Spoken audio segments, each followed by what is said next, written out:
At pupunta na nga kami sa Cainta at pupuntahan namin ang lola namin at yung dala namin ipinalalabog namin at sobrang bigat naman talaga at kaya ayan sumakay na kami sa bus. Ayan, ang aking pisa na maganda. Ayan. At ang aking tita na nagka-camera ay walang stop sa suporta kay Inday. Ayan, pakipalo niyo po yan. Diwata ni Sisi to, pakipalo niyo po mga lalabs ko. At ito na nga anak, baba na kami dalawang magtita at isang po po. So, kaya hindi namin nakasama sa Ano lang kami yung dalawa? Lola. Chara. Ang init dito, grabe. Tumawag ka? At tulad na kayo pupunta sa tricycle para sa pakalan. Ayun, sa Cainta. Sobrang traffic. At sobrang init. Grabing traffic. Nasa aircon na nga kami kanina. Sobrang init pa rin. At tulad talaga ang aking pawis. Gutom na gutom. Isang sakay pa, ano? Isang sakay pa kami. Meron kami nararamdaman. Tubig na lang tayo. Tubig na lang tayo. Sobrang init. Nag-jacket naman. Napaka-init sa balat. Hindi ka sanay sa init. Sakit sa kanan. Malayo pa ang aming lalakarin. Puti ang aming dalay, pinalalamog na lang. Para hindi namin dalahin at sobrang dami. Yung handa ni nanay ay niluto na namin. Alam mo handa. Secret! Ayan. Ayan, may mga inasal. Parang gusto ko nang umasa ng inasal. Parang pag nag-birthday ka, huwag na magluto. Eh, ano? Oo, nakakapagod ayun. Jollibee ka na ka. Okay. Sobra. Ganun ba yun? Pakainit. Kano lang ang Jollibee? 200. Pamasahe pa lang. Pamasahe pa lang. Kahanda mo na lang. Traffic pa. Traffic pa, nasa aircon ka na. Doon pa ang pawis mo.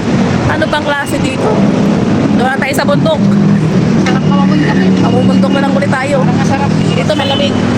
Parang sarap kang magtanim ng mga... Hindi ako pa bibigyan ng ano, cereal. Ano? Pumunta kami sa grocery at bibigyan namin si Bibi ng Wala na. cereal. Saan? Sala na. Sarado? Oo. Ay, saan? Wala. Ano ba yun?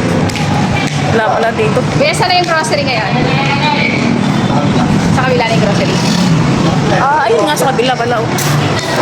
Ay, taga-bundok ay naliligaw. Oo. Ito dati grocery. Ay, puro gulong. Puro gulong na lang. Wala nang grocery. Nandito pala sa kabila, oh. Ayan. Kapila si Bibi ng cereal na lang. Mura-mura dito, ay. Ayan. Layo naman, ano?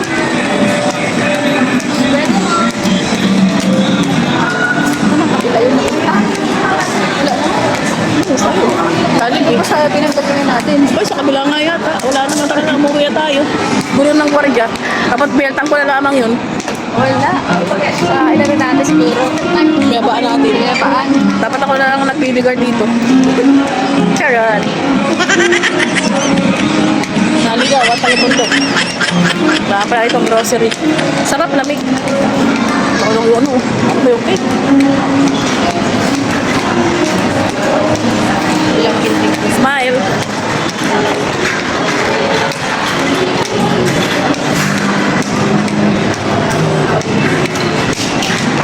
Oh, minutes. Yummy. Wala naman kuya. Wala naman dito grocery, kuya. Wala man grocery. Ah, okay. Sa kabila pa ng building. Naku po, Diyos niyo. Wag na. Dito na kami sa labas. Ayan. Ayan. Pero yung kung hindi natin ipapalalamog yung dala namin papunta sa Cainta, ay ano mangyayari sa amin? Nga nga. Wala, panis. Panis na yung handa namin. Nandito pa kami sa kalsada. Maglalakad. Nagnas pawis. Panis pala ang dala. Wala nang silbi ang birthday ng lola. Kaya ayan. Oras sa biyahe mo. Oh, 3 oras ang biyahe mo. Sobrang traffic. Oh, ang init. So, sobrang init. Oh. Grabe. Ang lola nyo ay tulo ang pawis.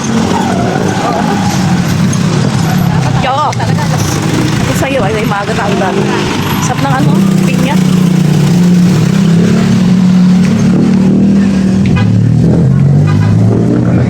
Yung mga tulog sa taas.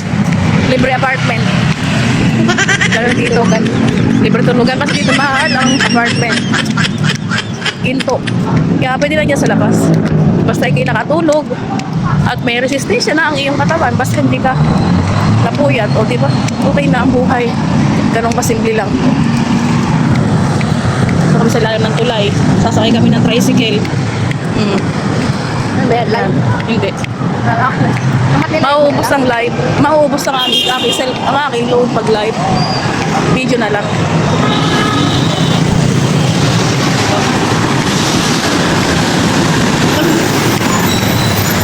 Yan o, garawin mo yan. Traffic na naman o. Ay saan? Traffic. Dami sasakyan. Ilog Pasig. Makakain. Oh, magdadali pa tayo ng maliit na gulong.